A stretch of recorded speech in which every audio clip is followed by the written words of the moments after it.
صحیح مسلم کتاب طلاق کا بیان باب 3 طلاقوں کے بیان میں ترجمہ اسحاق بن ابراہیم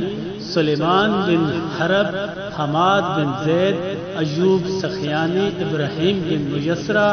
حضرت طاؤس سے روایت ہے کہ ابو الصحبہ نے ابن عباس رضی اللہ تعالیٰ عنہ سے کہا اپنے دل سے یاد کر کے بتاؤ کہ 3 طلاق رسول اللہ صلی اللہ علیہ وسلم کے زمانہ اور ابو بکر رضی اللہ تعالیٰ عنہ کے دور میں ایک نہ ہوتی تھی۔ انہوں نے کہا ایسے ہی تھا، جب زمانہ عمر میں لوگوں نے پے در پے طلاقیں دینا شروع کر دی تو آپ نے ان پر 3 طلاق نافذ ہونے کا حکم کر دیا۔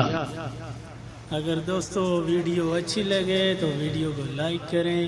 اور چینل کو سبسکرائب کریں تاکہ ہر آنے والی ویڈیو آپ تک آسانی کے ساتھ پہنچ سکے۔ پھر ملتے ہیں نئی ویڈیو کے ساتھ، تب تک کے لیے اللہ حافظ۔